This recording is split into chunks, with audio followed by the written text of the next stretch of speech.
कि एक साल में 327 करोड़ का दान आता है, यानी कि चढ़ावा चढ़ाया जाता है। और एक दिन की बात की जाए तो ये आंकड़ा लगभग 50 लाख से ऊपर का बैठता है। और इसी बीच में कहें ऑनलाइन सिस्टम भी है कि आप यूपीआई के जरिए भी चढ़ावा कर सकते हैं, दान दे सकते हैं। और इसके अलावा आभूषण है, सोना चांदी, और वस्त्र की बात करें यानी कि कपड़े, वो भी दान। कि जो बैंक आते हैं और जिस बक्से में, संदूक में ये पैसा भरा जाता है, उसमें 4-5 गड्डियां एक्स्ट्रा डाल देते हैं।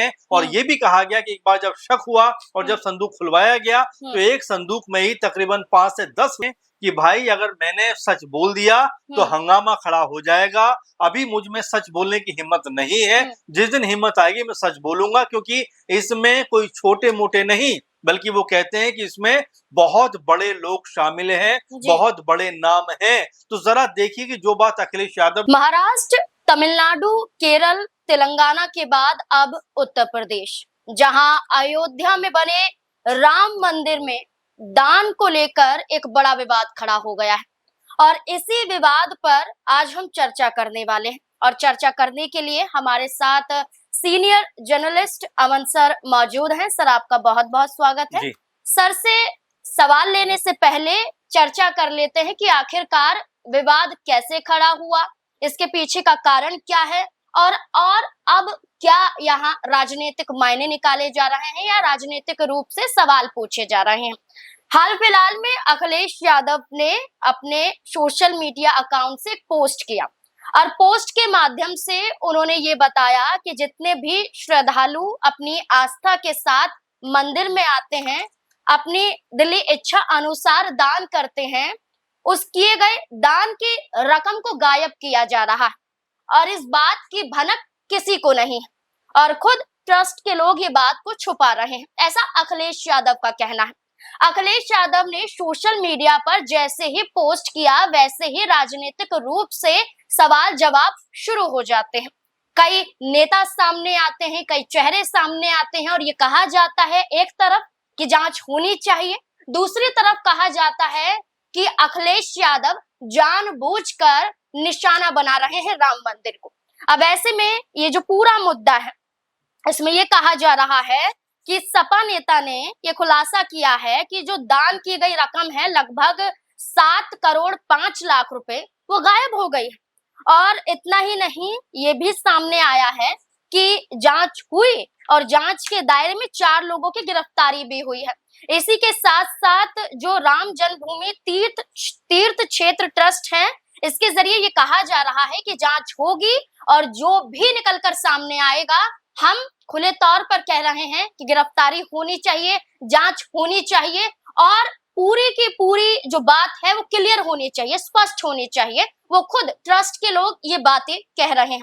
लेकिन इस बीच में अखिलेश यादव के एक सवाल के बाद, एक आरोप के बाद, एक खुलासे के बाद ये कहा जा रहा है कि क्या योगी राज में जो ये कहा जाता है कि सब कुछ सुचारू रूप से चल रहा है, क्या मंदिर के अंदर ही बड़ा घोटाला देखा जा रहा है? क्या श्रद्धालुओं की आस्था के साथ ही खिलवाड़ किया जा रहा है? और यही तमाम सवाल हैं कि क्या बयान सामने आए और क्या कुछ इस पूरे मामले में देखा जा रहा है। फिर से चलते हैं अमन सर के पास। सर, क्या लगता है जो सपा नेता द्वारा ये कहा गया है कि लगभग 7 करोड़ 5 लाख रुपए गायब हैं, और ये एक दिन की घटना नहीं है, और ये एक महीने की घटना नहीं है, ये हर दिन देखा जाता है कि जो राम मंदिर में दान पात्र में श्रद्धालु अपनी आस्था के अनुसार पैसे देते हैं, उस पैसे के साथ खिलवाड़ किया जाता है अपने फायदे के लिए। क्या इस पूरे मामले को लेकर आप देखते हैं? देखिए, जाहिर बात है क्योंकि अखिलेश यादव ने जिस तरह से मुद्दा उठाया, उसके बाद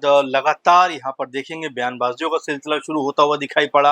अगर हम राम जन्मभूमि तीर्थ क्षेत्र ट्रस्ट के महासचिव चंपत राय की बात करें तो उन्होंने इसके ऊपर बयान जारी करते हुए कहा था कि ये मामले या ये आरोप जो है पूरी तरीके निराधार हैं और इसका सच्चाई से कोई वास्ता नहीं है। और तमाम तरह से उन्होंने अखिलेश अखिलेश यादव को ही कटघरे में खड़ा करता हुआ यहाँ पर दिखाया। लेकिन महत्वपूर्ण बात क्या है कि देखिए जिस तरह से ये पूरा का पूरा मामला सामने आया और जिस तरह से अखिलेश यादव ने आरोप लगाए, उसके बाद में आनन फानन में ये कहा जा रहा है कि आंतरिक तौर पर कमेटियां बनी, आंतरिक तौर पर पुलिस का भी सहारा लिया गया, कई लोगों की गिरफ्तारी भी हुई। ये तक कहा जा रहा है कई लोगों को राम मंदिर परिसर छोड़ने के लिए भी कह दिया गया। इसमें जो है कह सकते हैं कि जो कार्य करते हैं वो लोग हैं, जो सेवा भाव से आते हैं वो लोग हैं, लेकिन जिस तरह से उनका नाम इस पूरे मामले में जुड़ा तो उन लोगों से कहा गया कि भाई फिलहाल आप यहाँ से जाइए, आपको बाद में हम जो भी होगा बताएंगे। इस तरह की बातें कही जा रही हैं। अब ये कितनी सच है कितनी सच नहीं है ये आने वाले दिनों में पता लगेगा। लेकिन जिस तरह से आपने भी कहा कि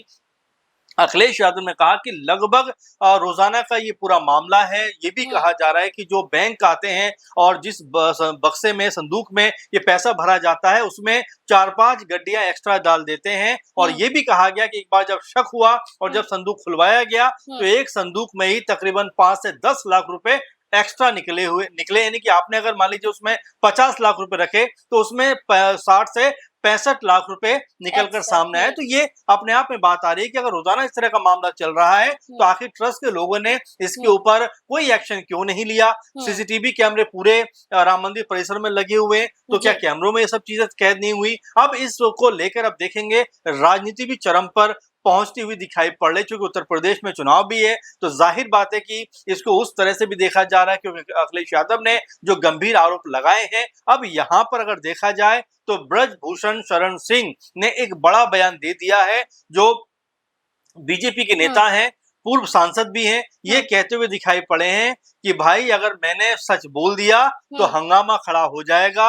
अभी मुझ में सच बोलने की हिम्मत नहीं है, जिस दिन हिम्मत आएगी मैं सच बोलूंगा, क्योंकि इसमें कोई छोटे मोटे नहीं बल्कि वो कहते हैं कि इसमें बहुत बड़े लोग शामिल हैं, बहुत बड़े नाम हैं। तो जरा देखिए कि जो बात अखिलेश यादव ने कही उस पे मोहर ब्रजभूषण लगाते हुए दिखाई पड़ रहे हैं। और न सिर्फ मोहर लगा रहे हैं बल्कि ये तो कहते हुए नजर आते हैं कि छोटे मोटे कर्मचारियों को हटाने से इसका जो है कुछ भी जो है सच सामने नहीं आएगा, बल्कि इसके पीछे जो साजिश है वो ऐसे बड़े चेहरों की साजिश है कि उनके खिलाफ बोलने की हिम्मत मेरे अंदर अभी नहीं है। तो आप ना ये देख सकते हैं कि जिस तरह से ये पूरा मामला निकल कर सामने आ रहा है उसमें कई ऐसे लोग हैं जिनके नाम निकल कर सामने आ रहे हैं। लेकिन ट्रस्ट की तरफ से कहा जा रहा है कि पूरा जो यहाँ पर ये धन है, जो पैसा आता है, इसको बड़े अच्छे तरीके से जो इस्तेमाल किया जाता है, अच्छे तरीके से गिना जाता है, अच्छे तरीके से इनको जो है जो भी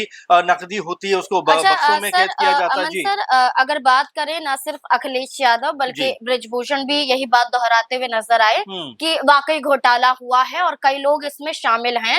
वो सिर्फ नाम नहीं बता सकते हैं क्योंकि वो भी एक डर को उजागर कर रहे हैं। लेकिन इसमें आम आदमी पार्टी के सांसद संजय सिंह भी आते हैं, वो भी गिनती पर आरोप लगाते हैं कि सही तरीके से गिनती नहीं हो पाती है, जो चढ़ावे की रकम होती है उसमें बड़ी धांधलेबाजी देखी जाती है। इस बीच में जहां ब्रजभूषण है तो वहीं बीजेपी नेता रजनीश सिंह हैं, जिन्होंने इस जांच को लेकर पीएमओ तक को एक लेटर लिख दिया है और कहा है कि उच्च स्तर पर इसकी जांच होनी चाहिए पूरी तरह से। और इस बीच में हमने राम मंदिर निर्माण समिति के अध्यक्ष और प्रधानमंत्री के पूर्व प्रमुख सचिव निपेंद्र मिश्र की बैठक भी देखी और ये कहा जा रहा है कि इस बैठक के बाद एक बड़ा निर्णय लिया जा सकता है। लेकिन सवाल ये बनता है कि जहां बीजेपी के कुछ नेता खुलकर कह रहे हैं कि जांच होनी चाहिए, इसमें हम पार्टी के तौर पर बात नहीं कर रहे हैं, हम बात कर रहे हैं कि श्रद्धा के साथ क्यों खिलवाड़ हो रहा है। तो वहीं उत्तर प्रदेश के उप मुख्यमंत्री ब्रजेश पाठक अखिलेश यादव पर निशाना साधते हुए नजर आते हैं। वो ये कहते हैं कि बाबरी मस्जिद के लिए जुटाए गए चंदे को लेकर कोई सवाल अखिलेश यादव ने खड़ा क्यों नहीं किया। तो इसके पीछे आप क्या मानसिकता को दर्शाते हैं? देखिए नाज़मीन, अगर यहाँ पूरे मामले को देखें तो जिस तरह से बचने का प्रयास यहाँ पर किया जा रहा है, आप देखेंगे ब्रजेश पाठक जो है वो उप मुख्यमंत्री हैं और जाहिर बात है कि उनको लेकर जिस तरह की एक जो है चर्चा चल रही है कि वो भी कहीं ना कहीं योगी सरकार से खफा दिखाई पड़े थे। एक समय ब्राह्मण जो विधायक थे उनकी जो मीटिंग हुई थी उसके बाद पीएम मोदी ने उनको बुलाया था, तो उनको लेकर भी तमाम तरह के सवाल उठते रहे, लेकिन अब जिस तरह की बात वो करते हुए नजर आते हैं, बाबरी मस्जिद का मामला अलहदा है, ये राम मंदिर का मामला अलहदा है, और दोनों मामले को जोड़ने का वो जो प्रयास कर रहे हैं वो अपने आप में तर्कसंगत नहीं है और होना भी नहीं चाहिए। अगर यहाँ पे राम मंदिर ट्रस्ट के अंदर कोई गड़बड़ी पाई जा रही है, और जैसा अखिलेश यादव ने भी कहा या और भी लोग ये बात कह रहे हैं कि लोग बड़ी श्रद्धा के साथ में जाते हैं और जो भी उनके पास होता है, जितनी भी उनका जो कह सकते हैं कि जेब उनको अलाउ करती है, वो उतना दान चढ़ाते हुए नजर आते हैं। लेकिन जब इस तरह की खबरें सामने आती हैं कि वो दान जो है वो चोरी किया जा रहा है या उसका घोटाला गबन हो रहा है और राम मंदिर जैसे परिसर के अंदर कुछ लोग इस तरह के काम को अंजाम दे रहे हैं, तो जाहिर बात है कि मामला बड़ा बन जाता है। आप ये कहकर कि भाई उस जगह पर ऐसा हो रहा है, उस जगह पर ऐसा हो रहा है, अपने कह सकते हैं जो आपकी जिम्मेदारी होती है उससे आप बच नहीं सकते, और ऐसे वक्त पे इस तरह का बयान देना कहीं ना कहीं भावनाओं के साथ भी खिलवाड़ करना है। और जो बात कही गई है और जो बात निकलकर सामने आ रही है वो लगभग एक जैसी दिखाई पड़ती है। जो बात अखिलेश यादव ने कही, अब अगर देखें तो हालांकि हम पूरी तरह पुष्टि नहीं कर रहे, लेकिन जो खबरें निकलकर सामने आ रही हैं ऐसा लगता है कि अखिलेश के बयान में और जो खबरें सामने आ रही हैं काफी हद तक समानता दिखाई पड़ रही, क्योंकि इसमें करोड़ों के हेरफेर की खबरें हैं। अब जाहिर बात है कि जब जांच होगी, जब ये मीटिंग होने वाली ये होगी, तब पता लगेगा कि आखिर कितना करोड़ रुपए का गबन किया गया, हेरफेर की गई है और कौन से बड़े चेहरे इसमें इन्वॉल्व हैं। क्योंकि ब्रजभूषण शरण सिंह ने जिस तरह से ये बात कही है कि मेरे अंदर हिम्मत नहीं है और अगर जिस दिन हिम्मत आ जाएगी मैं उनके नाम को उजागर कर दूंगा, तो इसका मतलब ये है कि ओहदे में, पद में वो जो लोग बैठे हैं वो बहुत बड़े हैं, बहुत बड़े नाम है, बहुत बड़ा उनका ओहदा है। इसीलिए ब्रजभूषण जो अपनी बातों को बेबाक तरीके से रखने के लिए जाने जाते हैं, यहाँ पर वो ये कहते हुए दिखाई देते हैं कि इस मामले में तो मैं भी हिम्मत हार गया, जब हिम्मत आएगी तब कुछ कहता हुआ दिखाई पड़ूंगा। बिल्कुल, राजनीतिक रूप से राजनेताओं ने अपने बयान जारी किए, लेकिन अखिलेश यादव के एक दावे के साथ एक बड़ी जांच शुरू हो गई है। अगर रिपोर्ट के अनुसार बताएं तो मंदिर के लिए 3 ट्रस्ट हैं और इसी के साथ साथ अगर जो दान देने का सिस्टम है वो इस तरीके से देखा जाता है कि मंदिर में 20 दान पात्र हैं और वहां दान दिया जाता है श्रद्धालुओं के द्वारा, लोगों द्वारा, और इसके बाद एक ऑनलाइन रसीद बरामद होती है और इसी में जो राशि होती है, जो दान पात्र में जो रकम होती है, इसकी गिनती करने के लिए बैंक के कर्मचारी लगे होते हैं और इसमें लगभग 11 कर्मचारी शामिल होते हैं और यही कहा जा रहा है कि ये प्रोसेस है पूरा और इसी प्रोसेस में कहां यहाँ पर गड़बड़ नजर आ रही है, इसी की जांच होगी। अब ऐसे में एक रिपोर्ट सामने आती है, ये बताते हैं कि एक साल में 327 करोड़ का दान आता है, यानी कि चढ़ावा चढ़ाया जाता है और एक दिन की बात की जाए तो ये आंकड़ा लगभग 50 लाख से ऊपर का बैठता है। और इसी बीच में कहें ऑनलाइन सिस्टम भी है कि आप यूपीआई के जरिए भी चढ़ावा कर सकते हैं, दान दे सकते हैं और इसके अलावा आभूषण है, सोना चांदी और वस्त्र की बात करें यानी कि कपड़े, वो भी दान दिए जाते हैं। तो ये पूरा का पूरा यहाँ पर नजर आता है कि करोड़ों रुपए आते हैं, सोना चांदी आते हैं, कपड़े आते हैं। अब इस बीच में चढ़ावे के गायब होने का आरोप अखिलेश यादव लगा रहे हैं। देखना होगा कि जांच के बाद क्या सच निकलकर सामने आता है। आपको क्या लगता है इस पूरे मुद्दे को जानने के बाद? आप भी अपनी राय हमारे साथ साझा जरूर करें। धन्यवाद।